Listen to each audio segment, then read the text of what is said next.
विद्यार्थियों, आज हम पढ़ेंगे कक्षा 8 की हिंदी की पाठ्य पुस्तक से पाठ 2, जिसका शीर्षक है लाख की चूड़ियाँ। ये कहानी है, इसके कहानीकार हैं कामतानाथ। ये कहानी लेखक के जीवन से जुड़ी है। इस कहानी में रिश्ते नाते के प्यार में रचे बसे गांव के सहज संबंधों में बिखराव और सांस्कृतिक नुकसान के आर्थिक कारणों को स्पष्ट किया गया है। यह कहानी एक बच्चे और बदलू मामा की है जो उसे लाख की गोलियां बनाकर देता है और वह बच्चा इस बात से बहुत खुश होता है। वह बच्चा कोई और नहीं, स्वयं कौन है? लेखक है कामतानाथ। तो चलो पढ़ते हैं कहानी। सारे गांव में बदलू मुझे सबसे अच्छा आदमी लगता था। कौन कह रहा है ऐसा? लेखक कह रहा है, क्योंकि वह मुझे बहुत ही सुंदर सुंदर लाख की गोलियां बनाकर देता था। मुझे अपने मामा के गांव जाने का बड़ा चाव था। चाव मतलब शौक। यही था कि जब मैं वहां से लौटता तो मेरे पास ढेर सारी गोलियां होती, रंग बिरंगी गोलियां जो किसी भी बच्चे का मन मोह ले, यानी मन को आकर्षित कर ले। वैसे तो मेरे मामा के गांव का होने के कारण मुझे बदलू को बदलू मामा कहना चाहिए था, परंतु मैं उसे बदलू मामा न कहकर बदलू काका कहा करता था। क्योंकि गांव के सभी बच्चे उसे बदलू काका कहते थे, इसलिए लेखक स्वयं भी उसे बदलू मामा न कहकर बदलू काका कहने लगा था। जैसा कि गांव के सभी बच्चे उसे कहा करते थे। बदलू का मकान कुछ ऊंचे पर बना था। मकान के सामने बड़ा सा सहन था। सहन यानी आंगन, जिसमें एक पुराना नीम का वृक्ष था। उसी के नीचे बैठकर बदलू अपना काम किया करता था। बगल में भट्टी दहकती रहती थी। भट्टी यानी चूल्हा, जिसमें वह लाख पिघलाया करता था, यानी लाख को गलाता था। सामने एक लकड़ी की चौखट पड़ी रहती थी। लकड़ी चौखट क्या होती है? लकड़ी की बनी चार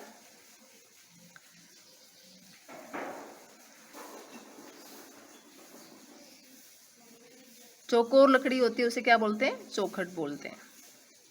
जिस पर लाख के होने पर वह उसे सलाख के समान, सलाख क्या होती है? एक धातु की छड़ होती है, या सलाई को बोलते हैं, सलाख के समान पतला करके चूड़ी का आकार देता। पास में 4-6 विभिन्न प्रकार की बेलनुमा मुंगेरियां रखी जाती। बेलनुमा मुंगेरियां क्या होती हैं? गोल लकड़ी को बोला जाता है। रखी रहती, जो आगे से कुछ पतली और पीछे से मोटी होती।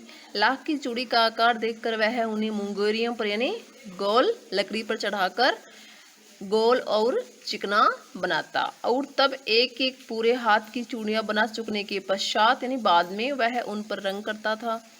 बदलू यह कार्य सदा ही एक मचिए पर बैठ के किया करता था। मचिया क्या होता है? खाट या चारपाई को बोलते हैं, जो बहुत ही पुरानी थी। बगल में ही उसका हुक्का रखा रहता था, जिससे वह बीच बीच में पीता रहता। गांव में मेरा दोपहर का समय अधिकतर बदलू के पास बीतता। ये कौन कह रहा है? लेखक कह रहा है कामतानाथ। वह मुझे लल्ला कहा करता था। किसको कहा गया लल्ला? लेखक को। कौन कहता था? बदलू। और मेरे पहुंचते ही मेरे लिए तुरंत एक मचिया मंगवा देता था। मैं घंटों बैठे बैठे उसे इस प्रकार चूड़ियां बनाते देखता रहता था। लगभग रोज ही वह 4-6 जोड़े चूड़ियां बनाता। पूरे जोड़ा बना लेने के पश्चात वह उसे बेलन पर चढ़ाकर कुछ क्षण चुपचाप देखता रहता था, मानो वह बेलन न होकर किसी नववधू की कलाई हो। नववधू यानी नई बहू की कलाई। बदलू मनिहार था। मनिहार क्या होता है? चूड़ियां बनाने का काम करता है, उसे कहते हैं मनिहार, यानी चूड़ियां बनाने वाला। चूड़ियां बनाना उसका पैतृक पैसा था। पैतृक यानी पुश्तैनी या पैतृक। पुश्तैनी या पूर्वजों का जो पैसा होता है उसे बोलते हैं पैतृक पैसा। और वास्तव में वह बहुत ही सुंदर चूड़ियां बनाता था। उसकी बनाई हुई चूड़ियों की खपत यानी बिक्री भी बहुत थी। उस गांव में तो सभी स्त्रियां उसकी बनाई हुई चूड़ियां ही पहनती थी। आसपास के गांव के लोग भी उसकी चूड़ियां ले जाते थे, परंतु वह कभी भी चूड़ियों को पैसों से नहीं बेचता था। उसका अभी तक वस्तु विनिमय का ही तरीका था। वस्तु विनिमय क्या होता है? वस्तु के बदले में दूसरी वस्तु लेना, और लोग अनाज के बदले में उसे चूड़ियां ले जाते थे। बदलू स्वभाव से बहुत सीधा था। मैंने कभी भी उसे किसी से झगड़ते नहीं देखा। ये कौन कह रहा है? लेखक कह रहा है। हाँ, शादी विवाह के अवसर पर वह अवश्य जिद पकड़ता था। जीवन भर चाहे कोई उसे मुफ्त चूड़ियां ले जाए, परंतु विवाह के अवसर पर वह सारी कसर निकाल लेता था, यानी ज्यादा वसूलता था। आखिर सुहाग के जोड़े का महत्व ही और होता है। मुझे याद है मेरी मामा के यहाँ किसी लड़की के विवाह पर जरा सी मतलब थोड़ी सी बात पर वह बिगड़ गया था, नाराज हो गया था और फिर उसको मनाने में लोहे लग गए थे।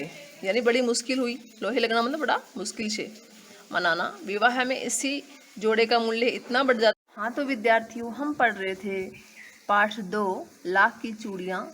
लाख की चूड़ियाँ कहानी में कामता प्रसाद क्या कह रहे हैं कि यदि संसार में बदलू को किसी बात से चिढ़ होती थी तो वह होती थी कांच की चूड़ियों से।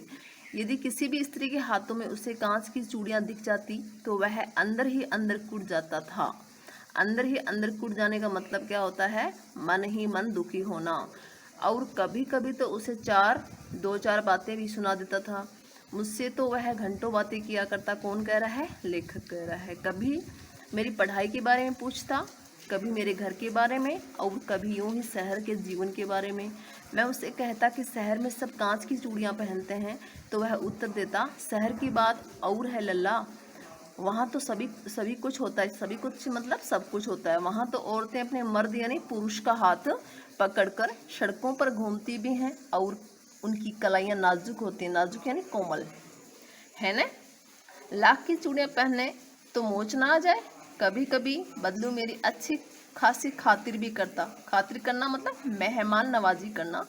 जिन दिनों उसकी किसकी, बदलू की गाय के दूध होता तो वह सदा मेरे लिए मलाई बचा कर रखता। और आम की फसल में तो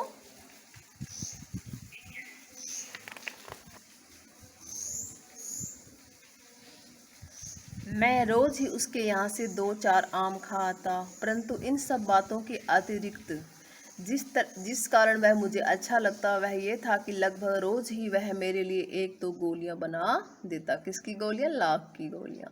मैं बहुधा मतलब हमेशा हर गर्मी की छुट्टी में अपने मामा के यहाँ चला जाता। मामा के यहाँ मतलब ननिहाल चला जाता और एक आध महीने वह वहाँ रहकर, कौन? लेखक, स्कूल खुलने के समय तक वापस आ जाता। परंतु 2-3 बार ही मैं अपने मामा के यहाँ गया होऊंगा तभी मेरे पिता की एक दूर के शहर में बदली हो गई, यानी स्थानांतरण हो गया। और एक लंबी अवधि तक, अवधि क्या होती है? समय तक लंबे समय तक मैं अपने मामा के गाँव नहीं जा सका। तब लगभग 8-10 वर्षों के बाद जब मैं वहाँ गया, लेखक कितने वर्षों बाद आया? 8-10 वर्षों के बाद अपने ननिहाल आया।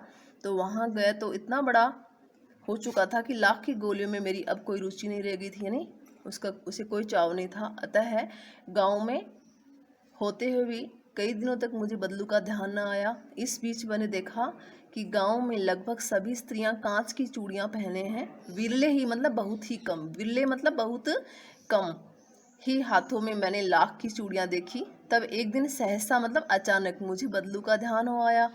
बात यह हुई कि बरसात में मेरे मामा की छोटी लड़की आंगन में फिसल कर गिर पड़ी और उसके हाथ की कांच की चूड़ियां टूटकर उसकी कलाई में घुस गई और उससे खून बहने लगा, यानी उसकी कलाई से खून बहने लगा। मेरे मामा उस समय घर पर न थे। मुझे ही उसकी मरहम पट्टी करनी पड़ी। मरहम पट्टी क्या होती है? घाव पर दवाई लगाकर या दवा लगाकर जो पट्टी बांधते हैं उसे क्या कहते हैं? मरहम पट्टी करना। तभी सहसा मतलब अचानक या एकाएक मुझे बदलू का ध्यान हो आया। बदलू का ध्यान हो आया और मैंने सोचा कि उससे मिल गाऊँ, यानी उसे जाकर मिलूं। अतः शाम को मैं घूमते घूमते उसके घर चला गया। बदलू वहीं चबूतरे पर नीम के नीचे एक खाट पर लेटा था, यानी चारपाई पे लेटा था। नमस्ते बदलू काका, किसने कहा? लेखक ने कहा। मैंने कहा नहीं, लेखक ने कहा नमस्ते भैया।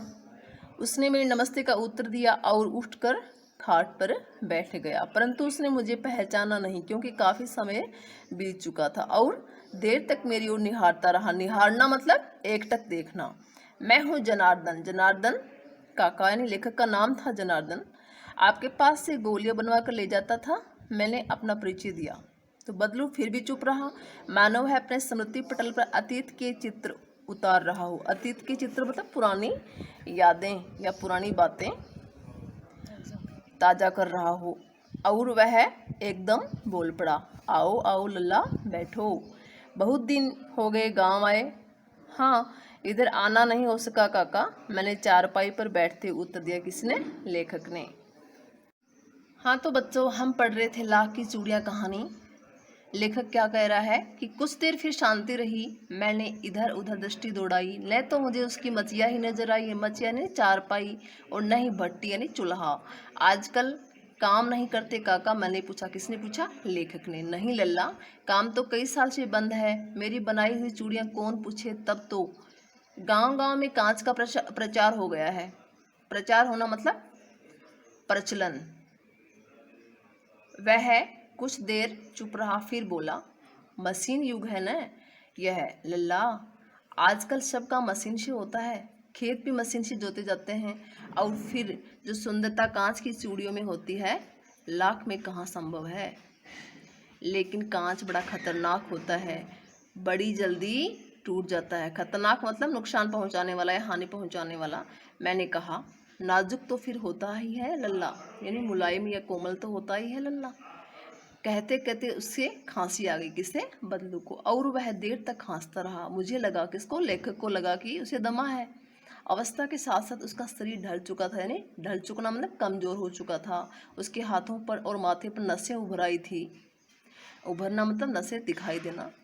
जाने कैसे उसने मेरी शंका भांप ली। शंका ने मन स्थिति को भांप लिया और बोला, दमा नहीं है मुझे, फसली खांसी है। फसली खांसी क्या होती है? जो बदलते मौसम में जो खांसी होती है उसे बोलते हैं फसली खांसी। यही महीने 2 महीने से आ रही है, 10-15 दिन में ठीक हो जाएगी। मैं चुप रहा। कौन कह रहा है? लेखक। मुझे लगा उसके अंदर कोई बहुत बड़ी व्यथा छिपी है, यानी व्यथा यानी दुख या पीड़ा। मैं देर तक सोचता रहा कि इस मशीनी युग ने कितने हाथ काट लिए। हाथ काटना मुहावरा, यानी हाथ काटना यानी बेरोजगार करना। कुछ देर फिर शांति रही, जो मुझे अच्छी नहीं लगी। आम की फसल अब कैसी है काका? कुछ देर पश्चात यानी कुछ देर के बाद मैंने बात का विषय बदलते हुए पूछा। अच्छी है लल्ला, बहुत अच्छी है, उसने लहक कर उत्तर दिया, यानी खुश होकर। लहक कर मतलब खुश होकर उत्तर दिया। और अंदर अपनी बेटी को आवाज़ दी। उसकी बेटी का नाम था रज्जो। अरे अरे रज्जो, लल्ला के लिए आम तो ले आओ। फिर मेरी ओर मुखातिब होकर बोला। मुखातिब मतलब एकदम मेरी ओर देख कर बोला, माफ़ करना लल्ला, तुम्हें आम खिलाना भूल गया था। नहीं काका, आम तो इस साल बहुत खाए हैं। वाह वाह, बिना आम खिलाए कैसे जाने दूंगा तुमको। कह रहा कि मैं चुप हो गया। मुझे वे दिन याद हुआ जब मेरे लिए मलाई बचा कर रखता था। कौन? बदलू काका। गाय तो अच्छी है ना काका? मैंने पूछा। किसने पूछा? लेखक ने। गाय कहाँ है लल्ला? बदलू बोला, लल्ला गाय कहाँ है? 2 साल हुए बेच दी, कहाँ से खिलाता, यानी अब तो मैं बेरोजगार हूँ तो उसे खिलाता कहाँ से। इतने में रज्जो यानी उसकी बेटी थी जो रज्जो, वो अंदर से एक डलिया में ढेर सारे आम ले आई। ये तो बहुत हैं काका, इतने कहाँ खा पाऊँगा मैं। मैंने कहा। किसने कहा? लेखक ने कहा। वाह वाह, वह हंस पड़ा। शहरी ठहरे न, मैं तुम्हारी उम्र का था, यानी तुम्हारी आयु का था, तो इसके चौगुने आम एक बखत में खा जाता। बखत यानी एक समय में खा जाता था। आप लोगों की बात और है, मैंने उत्तर दिया। किसने? लेखक ने। अच्छा बेटी, लल्ला को 4-5 आम छांट कर दो, सिंदूरी वाले देना। देखो लल्ला कैसे हैं। इसी साल ये पेड़ तैयार हुआ है। रज्जो ने 4-5 अंजलि में, अंजलि क्या होती है? अंजुली, सॉरी अंजुली। रज्जो ने 4-5 आम अंजुली में लेकर मेरी ओर बढ़ा दिए। अंजुली क्या होती है? हथेली को बोलते हैं अंजुली। मैं लेकर मेरी ओर बढ़ा दिए। आम लेने के लिए मैंने जैसे ही हाथ बढ़ाया तो मेरी निगाह है एक क्षण के लिए उसके हाथों पर ठिठक गई, यानी रुक गई। ठिठकना मतलब रुक जाना। गोरी गोरी कलाइयों पर लाख की चूड़ियाँ बहुत ही फब रही थी। फबना मतलब सुंदर लगना। बदलू ने मेरी दृष्टि देखी, मेरी दृष्टि देख ली और बोल पड़ा, यही आखिरी जोड़ा बनाया था। यानी वो उसकी बात समझ गया, उसकी मनस्थिति को समझ गया कि ये क्या कहना चाहता था। उसने कहा, यही मैंने आखिरी जोड़ा यानी लाख की चूड़ियों का आखिरी जोड़ा बनाया था। जमींदार साहब की बेटी के विवाह पर 10 आने पैसे मुझे दे रहे थे, मैंने जोड़ा नहीं दिया, कहा शहर से ले आओ। मैंने आम ले लिए और खाकर थोड़ी देर पश्चात चला आया। मुझे बड़ी प्रसन्नता हुई कि बदलू ने हार कर भी हार नहीं मानी थी। उसका व्यक्तित्व कांच की चूड़ियों जैसा था, न कि आसानी से टूट जाए, यानी ऐसा व्यक्तित्व था कि जो आसानी से टूटने वाला नहीं था, नहीं वो आसानी से हताश या हार मानने वालों में नहीं था। धन्यवाद।